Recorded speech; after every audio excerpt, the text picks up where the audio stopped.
2023. Please stand for the Pledge of Allegiance. I pledge allegiance to the flag of the United States of America, to the republic which stands one nation under God, indivisible, with liberty and justice for all.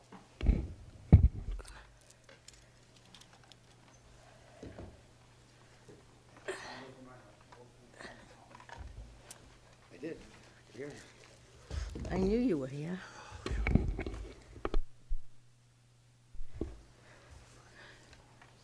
Could I have a motion to approve the consent agenda, please? So moved. Seconded. May I have a vote? Mrs. Pallasch? Yes. Mrs. Farnworth? Yes. I'm a yes. Mr. Dakotas? Yes. New business will move to 7B, the second read of the policies. Mrs. Farnworth? 7A, we're just continuing, Peter? No. I mentioned to Elaine there, student conflicts were just prevalent. We had, Okay, perfect. yeah, Okay, So we're we'll do it another tabling, time. we're going to table 7A. yes. Okay, perfect. Thank you. So for the policies, we have scheduled this evening second read for the policies that we went over in detail 2 weeks ago. I don't know if anyone has any questions or corrections that they'd like to enter. I haven't heard from anybody. And I did finally have a chance to read through them, and I do thank you guys for all your thoughtful work. You're welcome. If no one has any commentary, questions, or changes, So I did read them. I read them all. okay. There was one, and I forgot my computer. I was at another meeting. I'm trying to find it on my phone. And I apologize. I know there was one that said, in red, the change was parents, and I was wondering if it should be changed to guardians, but I'd have to go look and find it. Of the 6 of them, I don't know where I would find that word. I had it screenshotted too, and I have to find it. Well, I'm looking for it. There was one, what policy was it? If you give me 2 minutes, I can find it. If not, we can go back to it. Is it possibly, Mike, the one that speaks to students being released to their parents? I with think that is exactly prior the one. It says authorization? to parents, and maybe it should say parents or guardians. Parents or guardians. I would have assumed we'd do that, but no, let's check. And I'm sorry, oh, here, now I found the That's okay, agenda. we're looking. I'll get to it. Plenty of time. No, we do. Scanning now. That would be policy 1305, the school visitor, security visitor policy. Correct.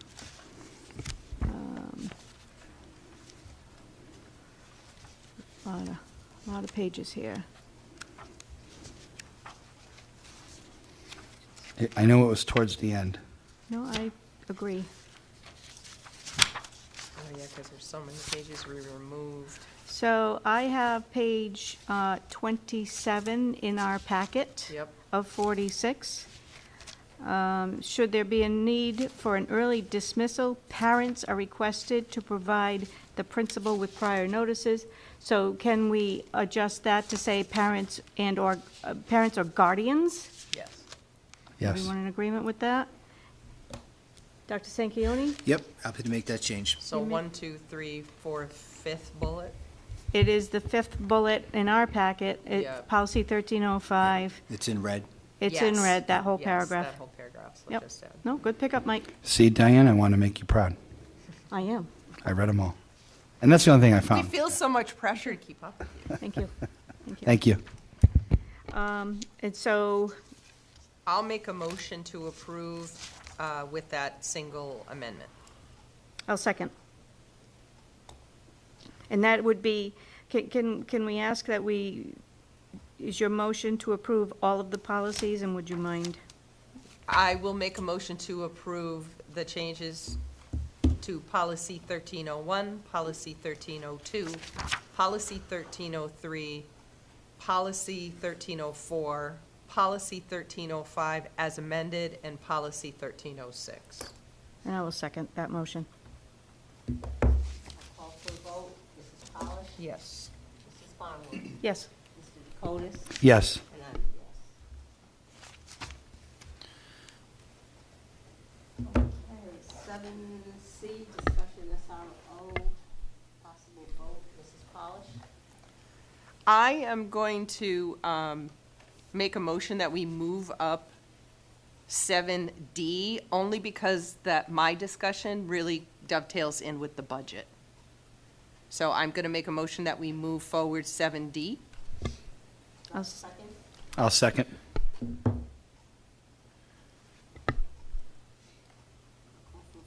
Dakota, Yes. Mrs. Farnworth, Yes. Mrs. Pallasch. Yes. And I'm a yes. Mrs. Pavo, do you have your microphone on? No. Had it on. I'm just shut it noticing off. no light. Okay, high school stadium field updates. Madam Chair, if you may, I'd like to make a request to move up item 8B, the building committee update. We have one of our architects here this evening, and I told him we'd try to move him forward as best we could. I'll make the motion to move item 8B up to next on our agenda. Second. Great. Call for vote, Mrs. Yes. Pallasch. Mrs. Yes. Farnworth, Mr. Dakota. Yes. Myself, yes. Great, thank you very much for having me.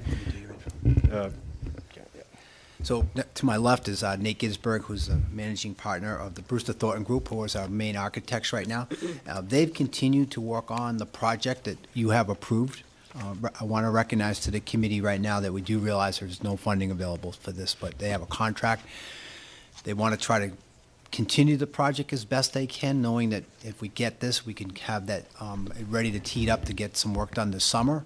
But the work has stayed forward, so I want to make sure you're clearly updated on where the progress is and be able to ask them any direct questions. So with that sort of as a background, Nate, I'll turn it to you. He's done a nice presentation for you.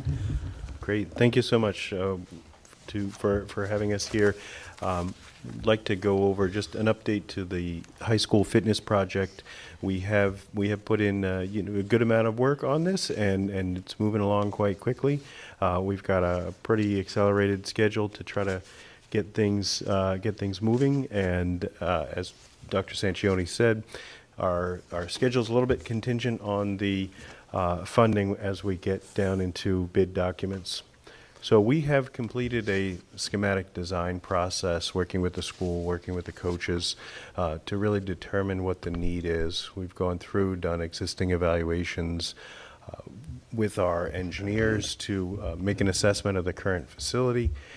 And we've put all that into a document set that has been submitted to RIDE as our schematic design package. And that package was approved with comments, and we can go through that.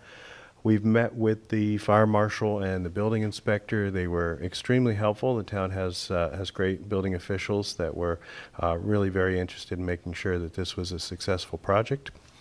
And we've met with the Governor's Commission on Disability to have the initial review for disability features and accessibility features, excuse me. We have left to go design development. Our deadline's fast approaching on 5/19 to submit that package to RIDE for our next approval. And then construction documents on 6/9, which is a 60% submission. And then we'd like to have our bid documents done by June so that we can get ready for bidding. Obviously, bidding's going to be contingent on funding. So we have certainly already talked to some bidders to try to get some interest in the project and let people know that this is coming out so that we can make sure we've got the best numbers. And we've had a really good response from the athletic department here, who are really very excited about the project, and RIDE, who has given us very little comments, really. Apologize for the size of this. I thought it might show up a little bigger on the big screen, but it is a very big floor plan, and I can just go through some of the spaces. So for those that don't know, the locker rooms right now are boys at the top of the page, girls at the bottom, and to the left is just a large open space to one side of the gym. Currently, fitness is being done in that large open space on the side of the gym. There's a curtain between the gym and that space. Some fitness is being done in the corridor that's at the top of the page, which is really an egress corridor. So that might not be active area, but a little bit of storage area up there. And the spaces are not only really beyond their useful life, as a lot of the materials have started to fail. A lot of the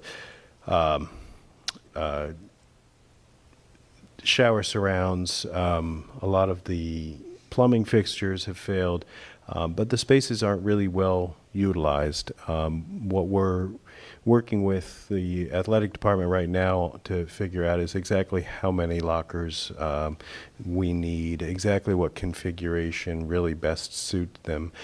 Times have changed, and we find this over and over again with school projects, is that kids don't use lockers, kids don't shower. So it's a little bit of a different world these days. But sports, you guys are really lucky to have a great sports program that we want to support, and that really could use the space. So at the top of the page, from the left to the right, there is a boys' shower and locker area. And that would consist of a few showers for people to have the option to shower, students to have the option to shower, and then small lockers where they can store T-shirts, shorts, where they can put a backpack. But we were able to fit about, I think it's 54 lockers into that area, which will serve really the needs of the whole school for gym. When we do the reduced sized lockers. We feel like that's a much better use of space than kind of large locker rooms now that don't get used, that actually get abused, that people leave things in for a long period of time. If we continue to the right, the next space is a team room. So the teams would really have place for larger lockers, for changing benches, for the ability to store their uniforms for the duration of the year, rather than having to keep them in their car or hide them somewhere around some of the locker rooms, or stuff them into a locker where they don't really fit. Those rooms are appropriately sized for team sports, and that'll give them really a home, really a place where they can have a sense of pride about what they're doing. The PE lockers offices are next.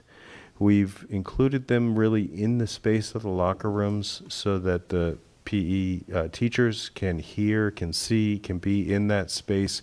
Currently, those offices are not really within the locker rooms, so they're not really there and able to monitor for bullying situations, for just monitoring what's going on and make sure that those spaces are safe and not being abused. So there was a real sensitivity for the athletics and PE folks to have audio control, and as well as visual control, kind of walking through those spaces. As we continue to the right, it's a mirror image, girls' side, boys' side.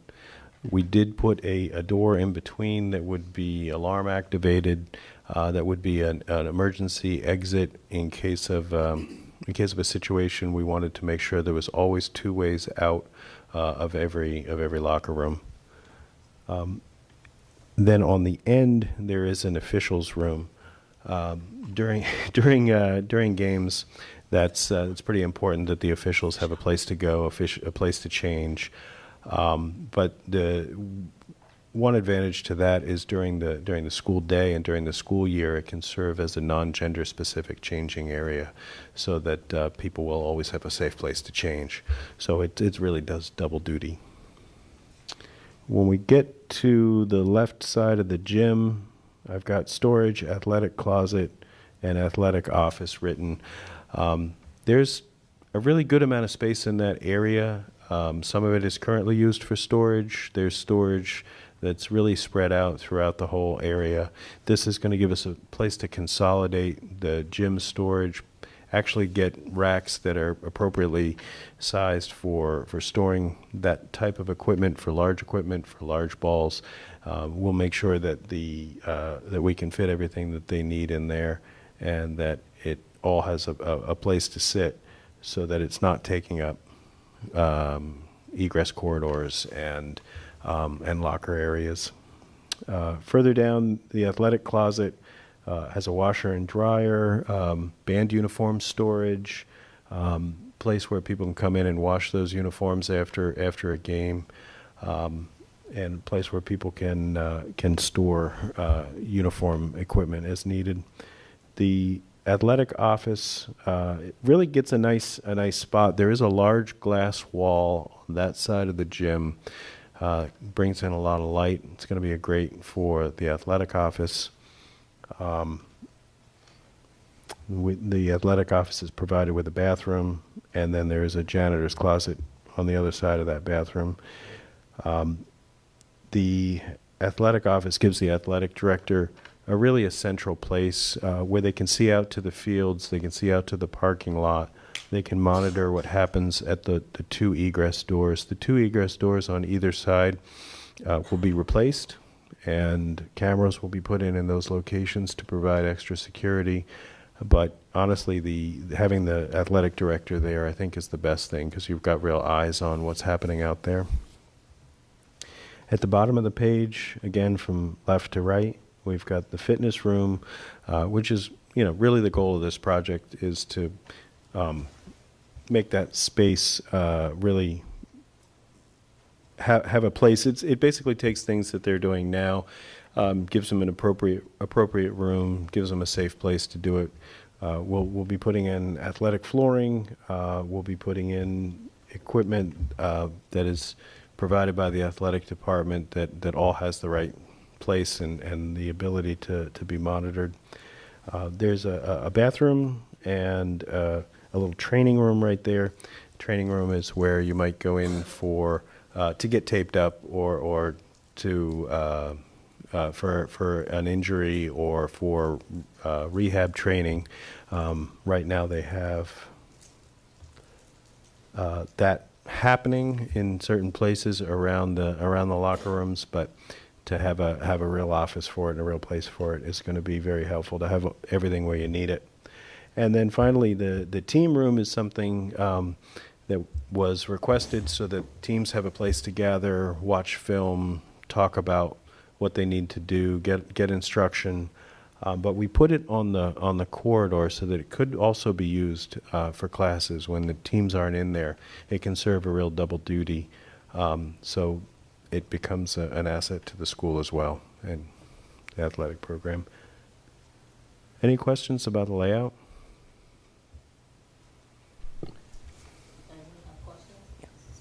So you said there's gonna be a room where the teams can store their gear. Yeah, so Don't we have multiple teams, though, is there going to be enough space for all of them? Because we have multiple teams Each season. during a season,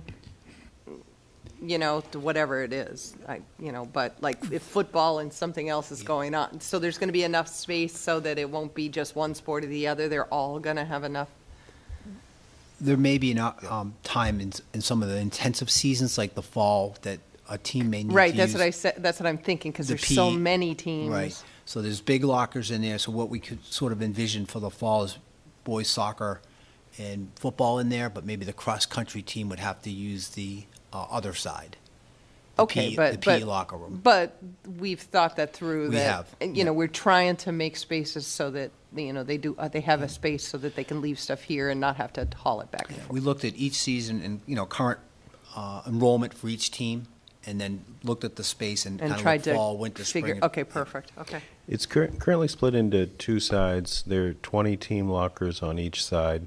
The team lockers have the ability to be divided in half, so you do have a pretty good amount of space in there, where football might need a larger sized locker for shoulder pads, helmets, things like that. A soccer team could split all those in half, and you get a significant amount of spaces. You'll see in the renderings a little later, kind of a wood look, but it is a abuse-resistant plastic that has a kind of wood look to it. So we're trying to get abuse resistance as well as a nice look for the team. And you said the 2 doors, the enter-exit doors, those are going to be completely redone. We're going to have new cameras. We're going to have new, okay, good. And I appreciate you asking that question, Ms. Pallasch, because we know safety is the #1 priority for all of us. And this actually addresses that need. That is probably our most vulnerable side of the building right now without any sight lines. We do have some cameras over there. But as Nate mentioned, with the AD having eyes out there for his office, new cameras, new doors, we really secure that side of the building. Good, thanks.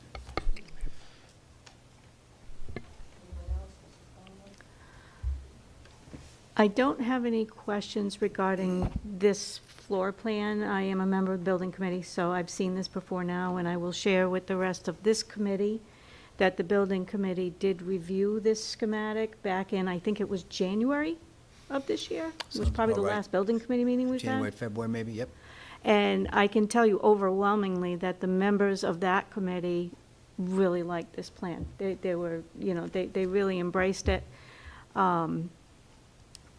It resolves a lot of the storage issues. It actually brings in the space for the fitness center, which is, I know, something that's been on the wish list for a long time. So, I'll just assure everyone here that the building committee has seen this and did endorse it really wholeheartedly at their meeting.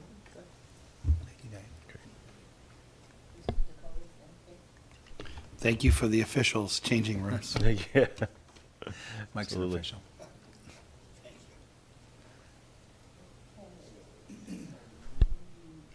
Is that, Well, I have that the nothing else entirety for of the Nate, but I have presentation? some No, No, we're still going. Yeah, Yeah, absolutely. Oh, okay. I do have You're some not done. questions for Dr. Sanchioni. Sure. So just wanted to review quickly the ride comments. They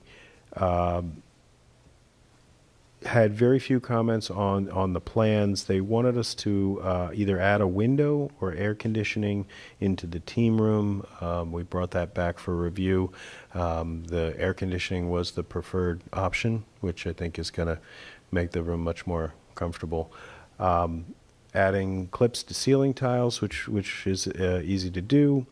Maybe a little less easy to do, providing natural light into the gym. So there was a little bit of a concern because there's a large glass window now where infilling that space, they didn't like the idea of cutting off the natural light to the gym. I think it's a great comment. I think it's very perceptive.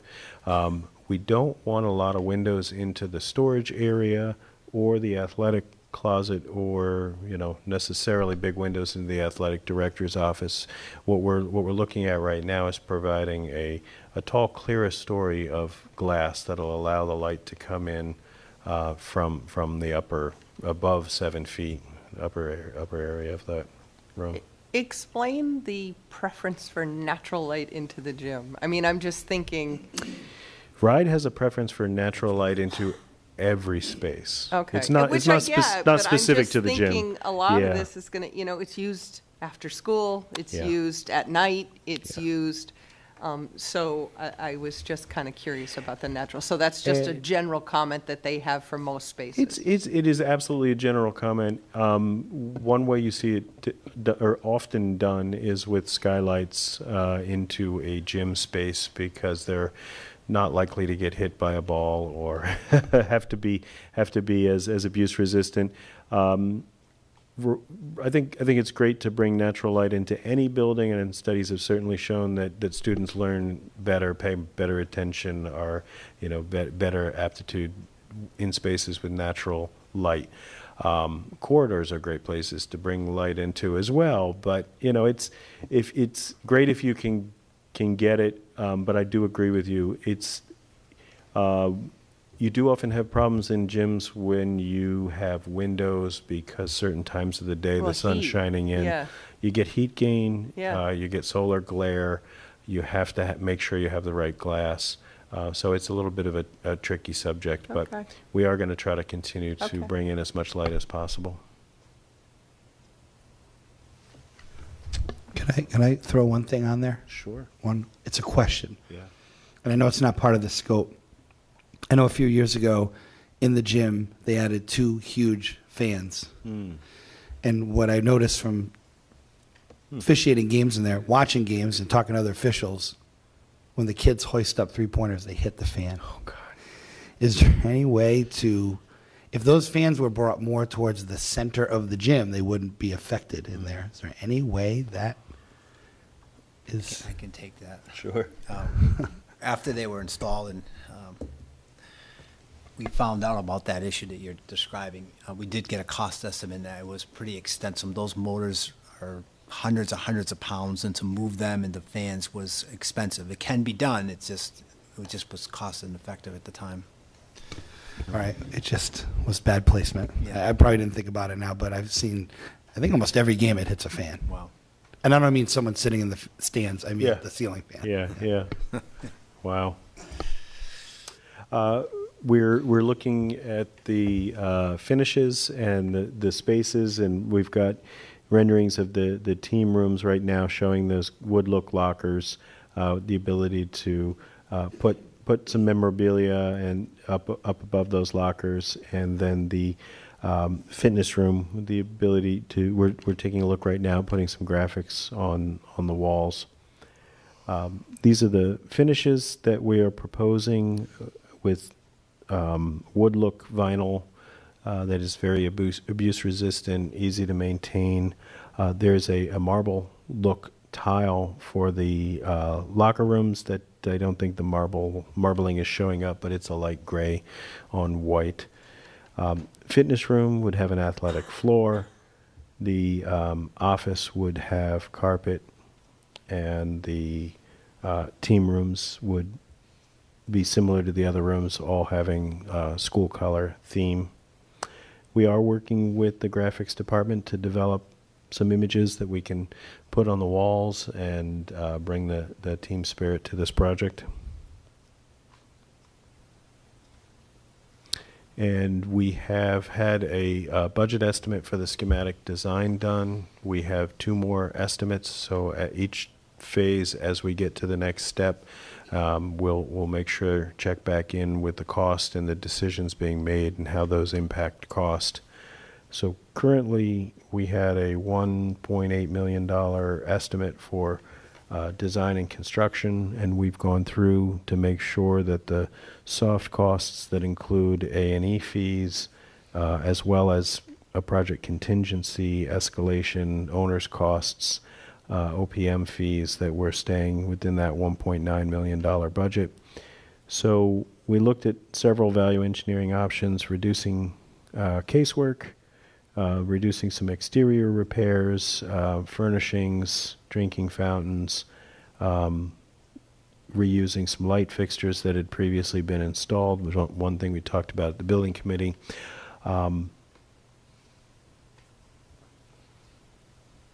The fees and contingencies were also reviewed as part of soft costs, and we've come up with reductions that bring us down into that $1.9 million range. So the good thing is we're still carrying $431,000 in contingency right now. So that's dollars that have design and construction contingencies. Design contingency being anything we haven't got in the drawings yet, because we're still at an early stage. Construction obviously being anything they find during construction. So we expect to reduce that to about 10% before we move forward. Right now we're considerably more than 10%. So we're hoping that is going to account for any cost escalation, but the design contingencies we feel that we're carrying are still pretty good. There's two 5% contingencies, and then also a cost escalation contingency, which brings us almost to 20%. Can I ask a question on the, I'm struggling to see this. We didn't receive a PowerPoint copy of this. Will we be receiving one? We absolutely will, yeah. Thank you. I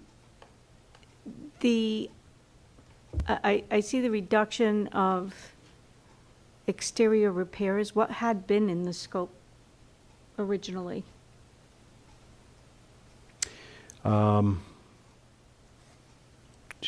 So we'd gone back and forth a little bit about how we were getting the piping that goes out to the bathroom that's next to the athletic office originally went outside of the building and then back in. And in order to do that, we had to tear up some concrete and then put it back.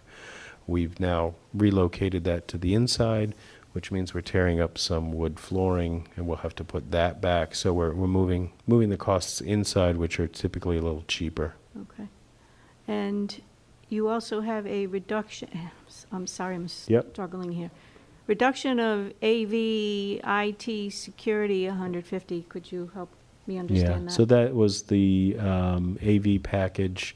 There was an assumption of a pretty high dollar amount for the team room as far as audiovisual IT stuff that was going to be in there, real high end. correct. Yeah, the estimator wasn't too sure about what to put in there, so they priced a very high end AV system, which we were told was not needed. Something. And security? It's that line item, AV, IT, and security, but it all came from that package in the team room, where what they were pricing was something that professional sports use to go back and forth and look at film very closely, and it was a very high end system. Okay. And then my last question on this, and I'll give it to someone else. On the list of soft costs, you have 2 TBD items. Obviously, FF&E is at this time excluded from the total project cost, and we will have to, I guess, make up a list, a budget for how we will obtain the FF&E. But the OPM commissioning fees, can you help me understand that one? So Peregrine Group is the town's contracted owner's project manager, and I know you now have a proposal with them, and they are also going to be contracting the commissioning agent.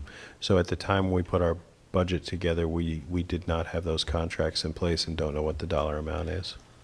Just to add to that, Ms. Farnworth, that'll be on the next building committee meeting for them to review. Okay, thank you. I'll let someone else. And as far as I know, those haven't been approved? No. Yep.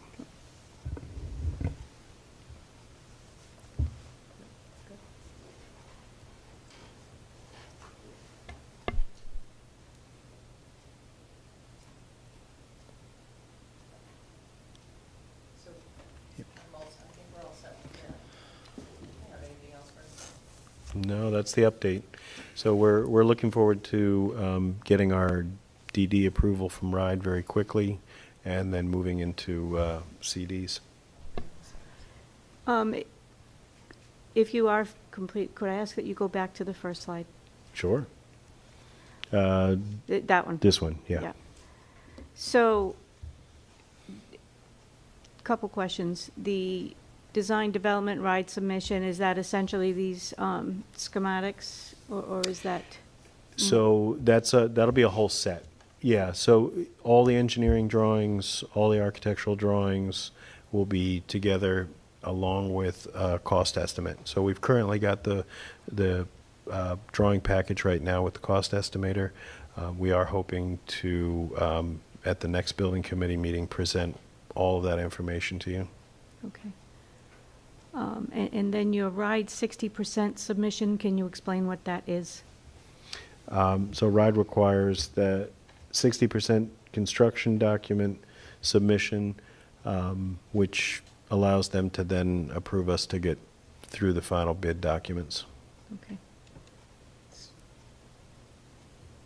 So you're giving them 60% of. Yeah, what there's- they're there's- ultimately there's- gonna is that how it is? There are really, unfortunately, quite a few RIDE submissions. Okay. And with this project, we have a submission about every 4 weeks. Okay, so at 6-9, they want you to be about 60% Exactly. through their list of submissions.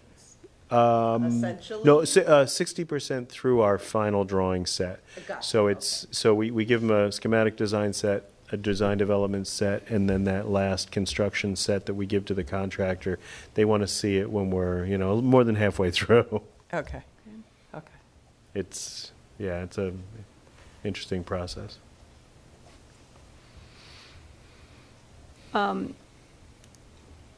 My last question, and this isn't necessarily for you, because I don't think you're going to know. How much, at this point, have we incurred for costs on this project? Rough. Well over $100,000. Okay. Okay. Thank you.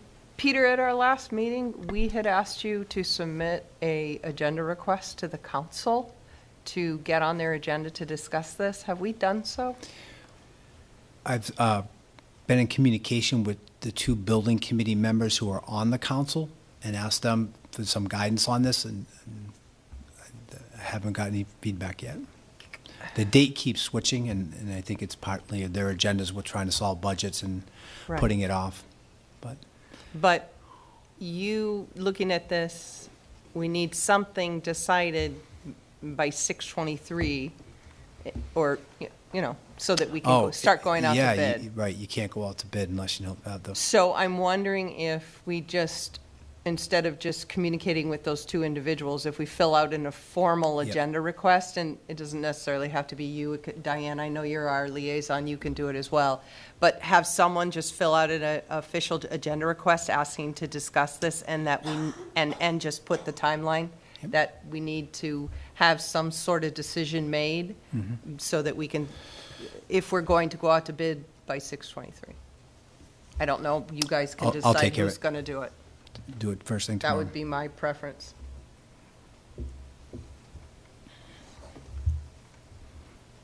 That way we have in writing kind of the deadline for everybody so they can see it.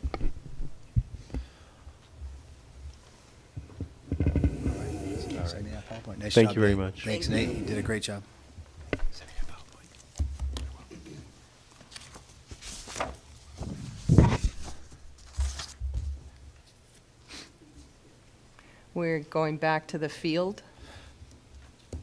So we'll go back to 7D High School Stadium Field updates, Dr. Sanchioni. Great. Thank you, Madam Chair, and I'm going to bring up a presentation to kind of get you updated on where that field is. While Danny's bringing that up, you saw the unfortunate emails that we sent out regarding having to move some of our home games for our boys and girls lacrosse team as a result of the field being in such deplorable conditions. I think the solution to that ended up being a very good one, because they're going to get to play on the turf at Roger Williams under the night and under the lights, and I'm sure that's going to be a great experience for our student athletes. And we tried to maintain that field and get the season in, and it just we couldn't sustain it anymore without knowing that we've been told by officials and by a highly qualified field turf architect that we run the liability of injury, and that's what caused us to say, look, you're telling us that now. I know as superintendent, you're telling me that this field is unplayable and can cause injury. They couldn't put the school district in that situation. So we have two major problems at that field: the sprinkler system and then the grass itself. So I wanted to update you on the sprinkler system, and I won't read all this to you, but it's been an ongoing problem. You probably have seen this and heard about it for many years, and you can see what was found up there. The work was completed today. So we have a highly efficient working sprinkler system right now. One of the problems with the sprinkling system, as you could read there, is because it wasn't working when the water went on, it would pool, it would make swamps, it would make holes. That would cause the ground to sink in. That would cause kids to make these huge ruts. It would just get worse and worse, and so forth. And then the other part was the playing field. So again, this is what the contractor stated to us, that the field was unsafe due to deep holes created by improperly operating system that created sinkholes with the flooding from leaks. The grass was tearing out from under cleats because the ground was so saturated that the grass roots did not need to go deep for water, and therefore would tear away easily, creating unsafe slippery surfaces even when it didn't rain. This in turn would enhance the extent of the damage being done, leaving dangerous divots everywhere. 60% of the field was barren. Referees had been warning us all season about the poor conditions and the risk of playing games there. We've taken the initial step that seeding actually took place today. We have to go out to bid for the remainder of the needed services, which is divot replacement, leveling the field, topsoil being added, fertilizer, and then hydro seeding. So Amy's working on that bid. We hope to get that out sometime this week, and we'll see who applies and who we can have available to do that work. And I just kind of show you some of the pictures. These are the sprinkler heads that were, most of them buried under 5 feet, and they just were not working. They were heavily damaged. This is one of the gentlemen's going in there and pulling out one of these sprinkler heads that was spewing out water, but not spraying out on a field. We found this is a pipe that they had to replace that wasn't getting the correct water pressure to our sprinkler system. That was leaving a lot of water, as you can see in the hole there, just draining into the ground. So there's the update. I guess the way to summarize this is the problems have been identified. They've been there's been a solution proposed for the problems, and we're working on fixing it so this field will be high quality, playable come fall time.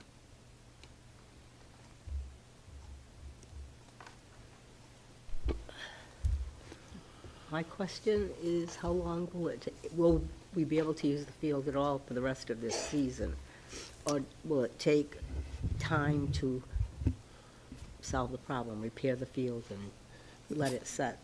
By starting it now, those fields will be playable come the end of August when our fall sports Okay, start. so fall That's the sports. goal. May I ask how old that sprinkler system was? I don't know, and I'm going to look to Mr. Mendy. Sorry to put you on the spot. Do you just know the answer? Okay. 2006. And what is your projected costs? So the sprinklers to be repaired was a little over $2,000, so we've taken care of that.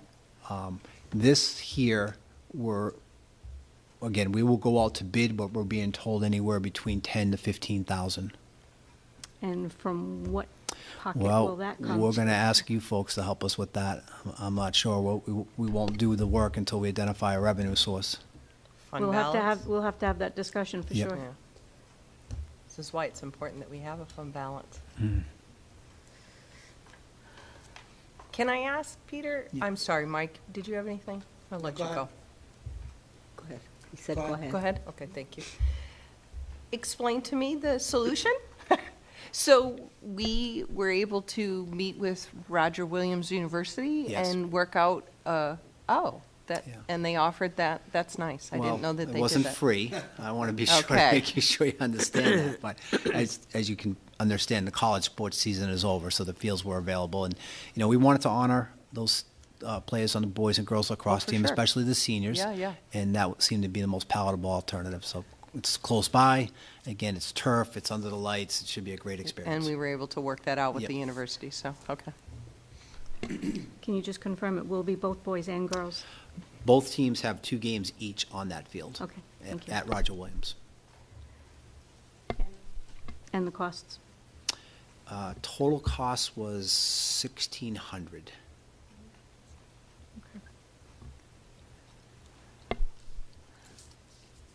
And that's, our AD has been able to take that out of our athletic budget, so somehow.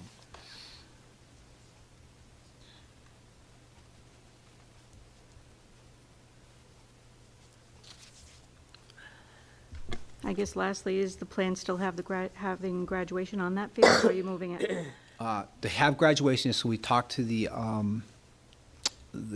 contractor who's working on the field and asked them about that, and they said, graduation, having people just walk on is very different than having people with cleats and running and digging and all that. So he's going to work with the AD and the principal about how to really locate it. It'll be very similar to the way it always has been, but he's assured us that by starting now and getting some of the things germinated already, that this field would survive or not be damaged by having graduation there. Okay. We certainly hope that's not the case. We wouldn't want to go back. Right, and that was the first question we asked. We had to know that answer. And, Yeah. you're talking about a 5-hour ceremony from start to set up till the end. He said, you'll be fine. Okay. I have no more questions. Does anyone else have any questions, Mr. So my question is, when we have this field that's going to be beautiful and ready for soccer and football season, field hockey, correct? Correct. Will they still practice at the middle school? Will that be something we're going to continue to do to try to get them to stay off the field? So we don't, I mean, let's face the hot button here. And Yep. And that is exactly what we want to do, use the middle school and use the lower field.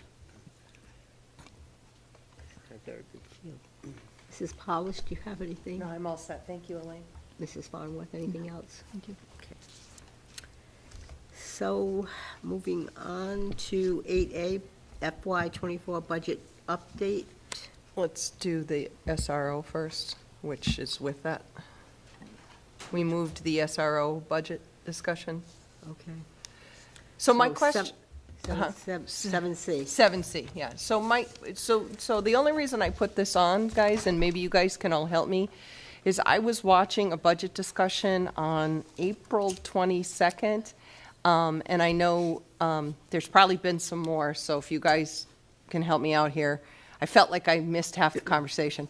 So I know Chief Jones is working really, really hard to get the coverage, and he was talking about 2 SROs and a security officer, so I felt like I was a little lost.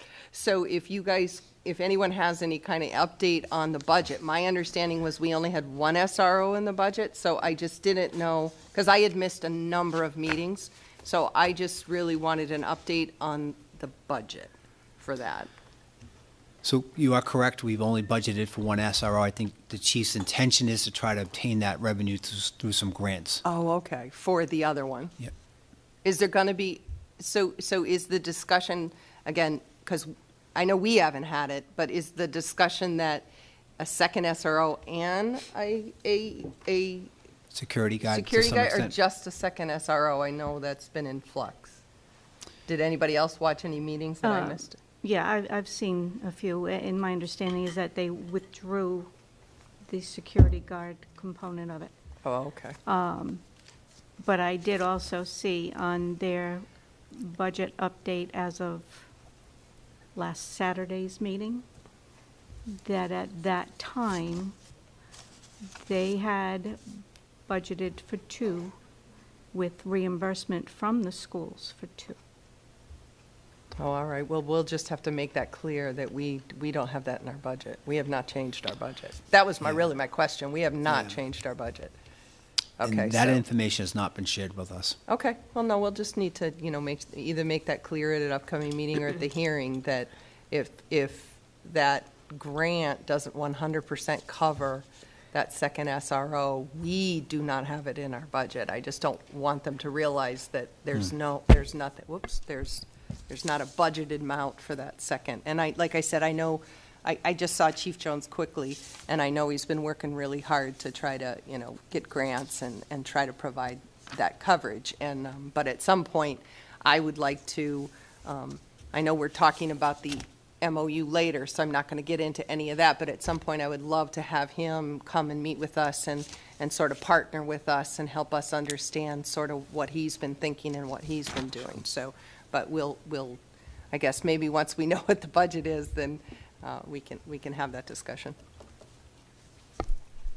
That was it. Thank you, Elaine. Okay. Okay, we'll move on now to 8A, the FY24 budget update. Dr. Sanchioni. Thank you, Madam Chair, and I'd hope that maybe there was some additional information or to share with you this evening. That's why that was there. I would just say to you that right now, state aid hasn't changed. We're expected to receive, is it 300,000? Roughly 300,000 less than we received last year. We had hoped maybe that the town council had given us a number by now, which we haven't received, so it's not a lot to update you on, other than sort of what we're hearing, that, we may be getting less than the 4% we requested, and as you know, we're asking you to cover a structural deficit with 2 sources of money. Eventually, we'll have to make a decision on that. If we receive less than the 4%, that just adds to the deficit. You don't have that revenue to cover that, even if you use all fund balance and all Medicaid. That puts us in a predicament to have to lay people off, and we've got a June 1st deadline to do that by, which means you have to vote it at your next meeting. So I just want to prepare you for that. It's unfortunate that we have so many unknowns with state aid and local aid at this time.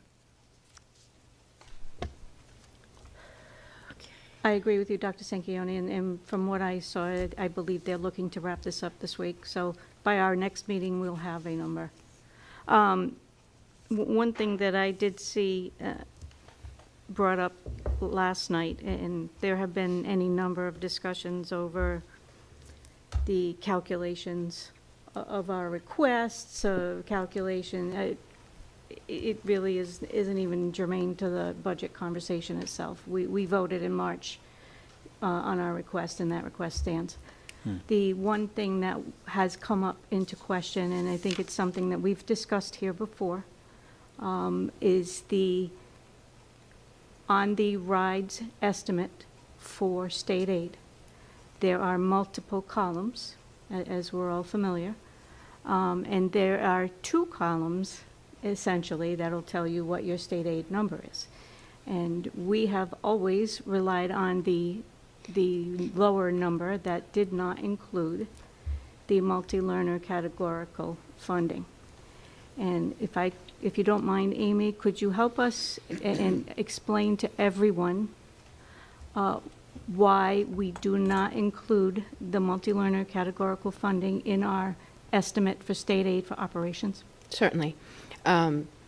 The state aid and the high-cost special ed reimbursements are direct payments to the town, ergo the schools.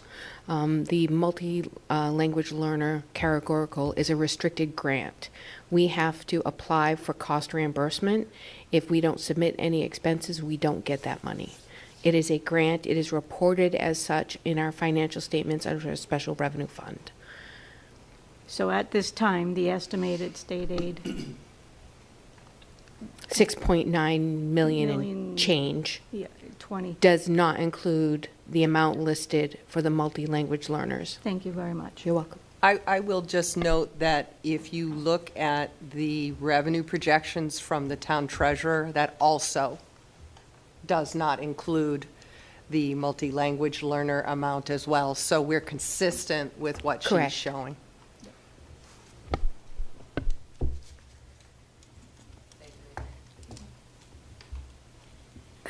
Moving on to 8C, Safety Committee update.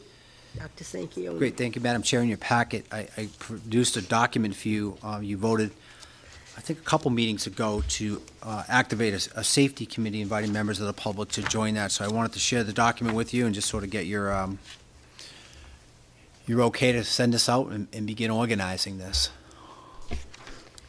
Dr. Sanchioni, we can't give you our okay tonight. There is no mention of a vote. Okay, but we can certainly discuss the points. Well, you're not looking for appointments, aren't you? You're looking to start. Just wanting to show. Oh, but we can't vote on who's going to be on it because there's no. Well, nor can we vote to approve the approach. Right, because there's no vote listed on the agenda. Is We that can what you're certainly saying? discuss it. Yeah, and I think that's what we're looking for tonight, just make sure you were comfortable with it and all that, and then we would bring it back to you. With actual appointments. Yep. Well, not appointments, but to bring it back to you for a Bring the vote, plan back. based upon what you were comfortable with going out. I did have a couple comments.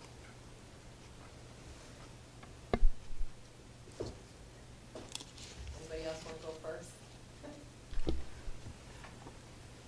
No? Mike or Elaine, you want to go first? I don't No, want to have to go go first all the ahead. time. All right. So I have a couple of things with this safety committee. I think there's going to be a little bit of redundancy, only because the things that I look that you have listed, those are things I'm going to want to see whether I'm on this committee or not.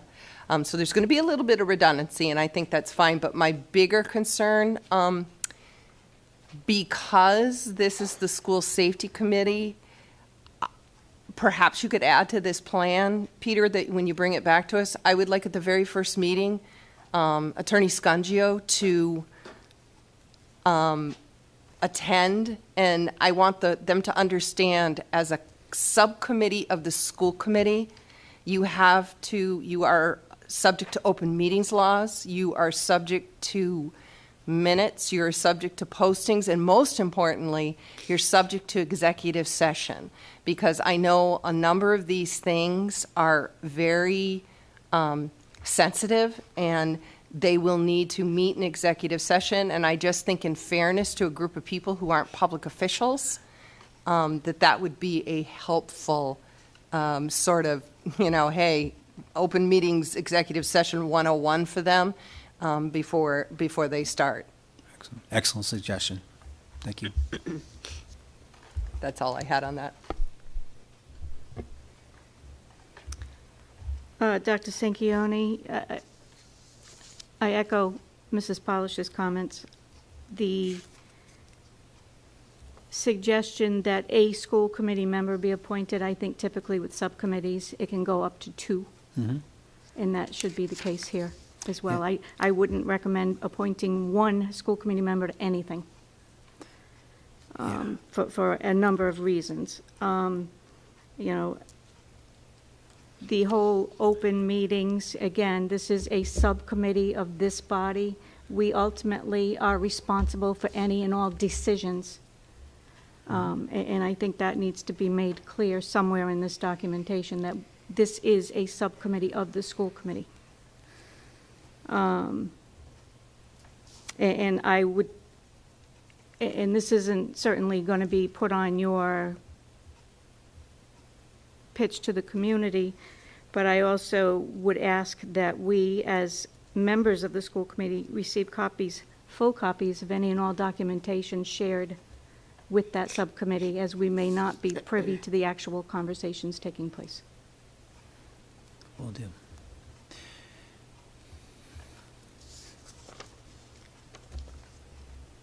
And then lastly, you referenced the security firm Synergy, and I know that we approved for that safety audit going back into, I believe it was February of this year.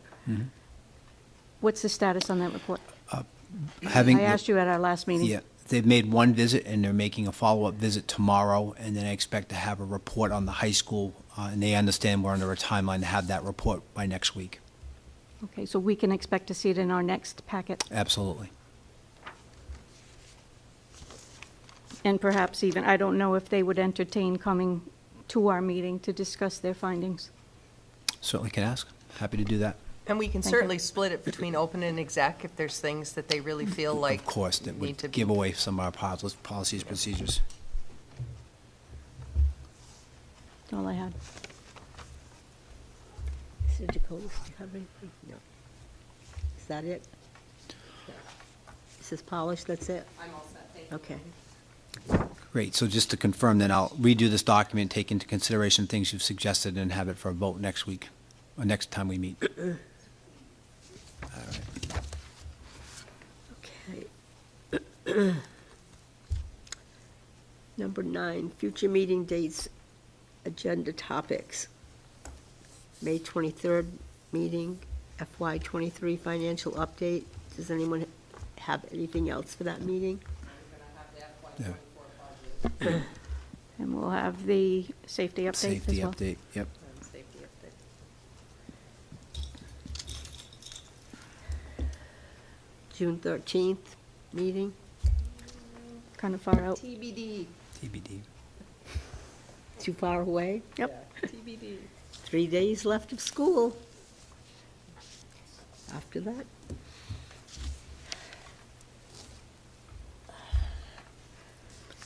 Would you like me to make a motion? excuse me? Would you like me to make a motion? Yeah, to take a You don't mind. 5-minute recess, break. Because Jerry, Sure, we can take a. I'll make Do the we motion. need to wait for him? He's not, he's absent. We can continue. We have 4. I actually would be okay, because I Okay. need to use the ladies' room. So if Then you could we're just on a take 5-minute break. You want to go in, you want to go into exec and then take a break? Yes. Yeah, so let's make the motion. I would like to make a motion that we move to executive session under Rhode Island General Law 4246583, discussion on the matter of safety and security, MOU and SRO, RIGL 4246 5A1, discussion on job performance, character, physical and mental health, admin assistant. RIGL 4246 5A1, discussion on administrative contracts. And RIGL 4246 5A7, legal advice, FY24 budget. Second? Did you say something? I was going to say so moved. Okay. I did. Roll call vote, Mr. DeBonis. Yes. Mrs. Powell. Yes. Yes. And Mrs. Payne. And I'm a yes.